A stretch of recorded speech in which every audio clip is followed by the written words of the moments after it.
So that was a goodness of fit test. We are now going to talk about testing for independence. So we're testing whether variables are independent. You can see from our third and final example, we are testing a test for independence. So whether we're testing for following a certain distribution, which would be your goodness of fit test, or an independence that tells us the different ways that we are doing this.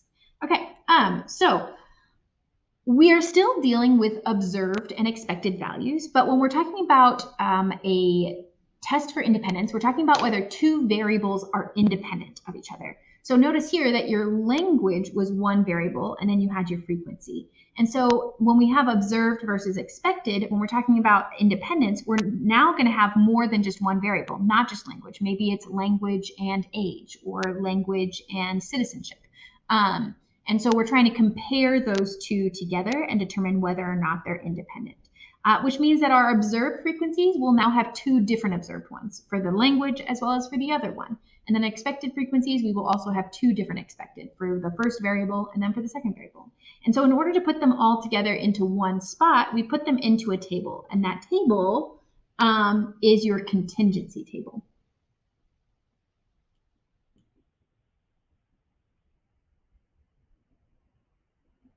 And your contingency table is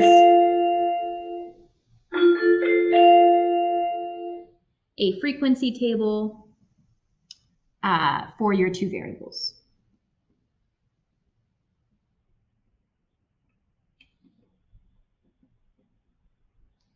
The reason why we care about the contingency table is because of the degrees of freedom, because we're again going to be asked for the degrees of freedom. And now that we've got more aspects going on in this problem, it's not just going to be the number of groups in a table.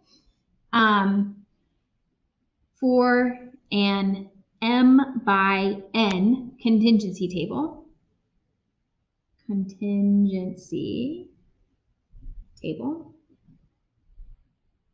V equals N minus 1 times M minus 1.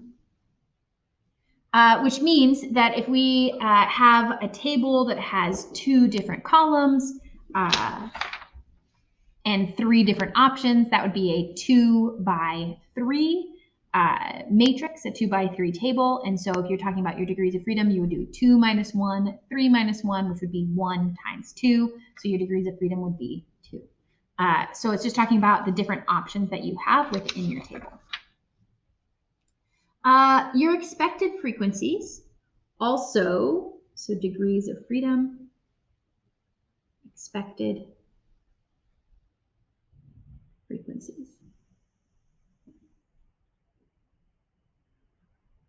Your expected frequencies have a formula because it does get a little bit complicated, and we're going to talk about it when we get there. Your formula is F sub E equals R times C all over little n. Big R is your row total. Big C is your column total. And then N is your total. And again, we'll explain, I'll talk about what all of those mean when we finally use it. But just so you know that finding expected values, which is important as we've done with all of our chi-squared tests so far, is just a little bit more complicated when we're talking about independence because you're going to have to do it with two separate variables. Okay, let's practice what we do know. Federico investigates whether people's favorite sports depend on their age. He asks 30 adults and 50 children to select their favorite sport, football, basketball, or baseball. He records the results in the contingency table, a very fancy word for just the result table. Federico conducts a chi-squared test for independence. State the hypotheses for this test. The plural of hypothesis is when we take that I and turn it into an E. So that's a plural for hypothesis. Okay, so state the hypotheses. So he wants to know whether or not it's independent. So the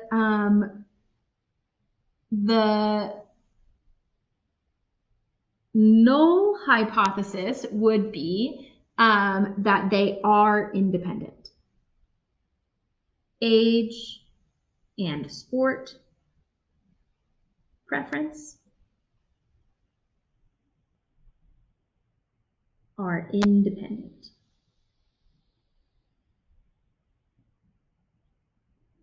which then means our alternative hypothesis is that they are not independent.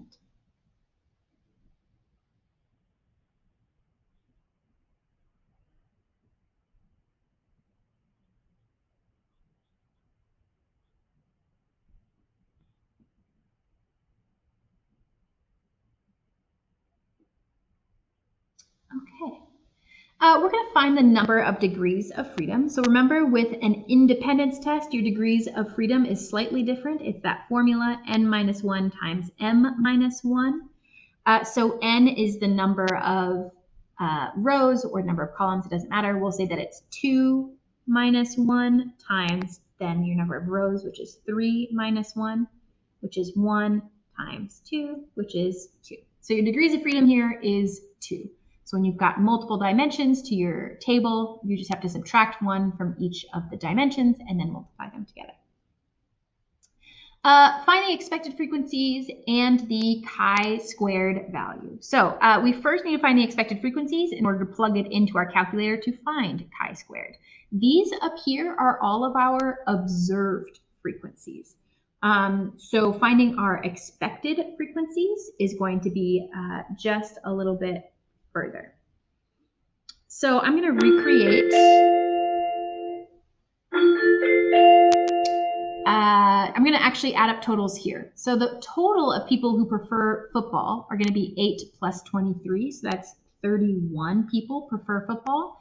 12 plus 11, that's 23 people prefer basketball. And then 26 people prefer baseball. And then adding all of these totals up, we get 30 adults and 50 children. And then your total, if you either sum these up or if you sum these up, is 80.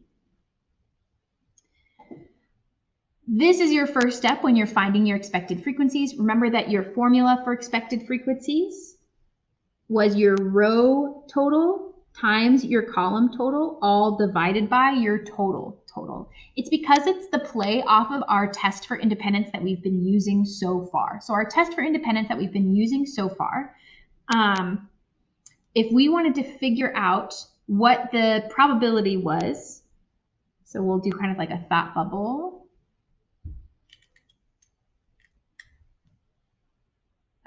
Down here.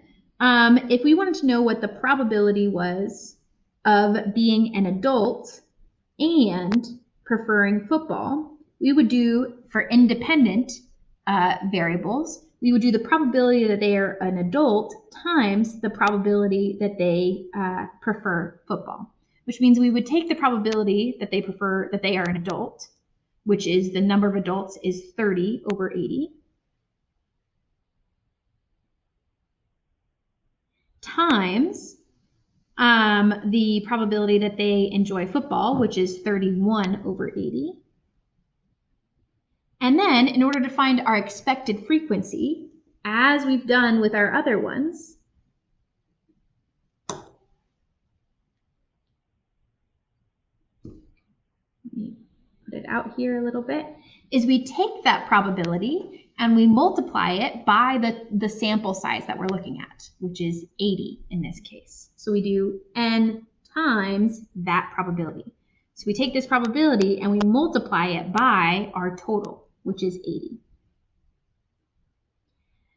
I'm going to simplify before I multiply here, so just be careful.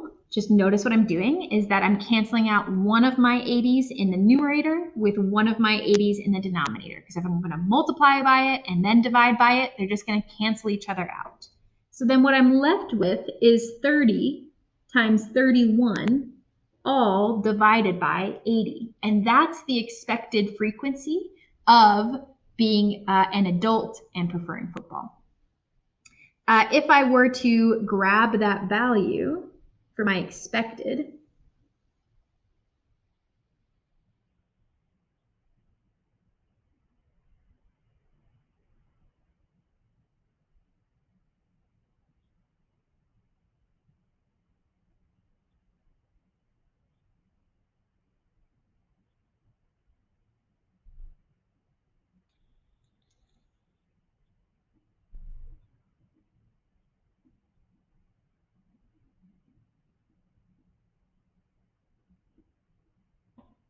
This would be 30 times 31, and then divided by 80 is 11.625.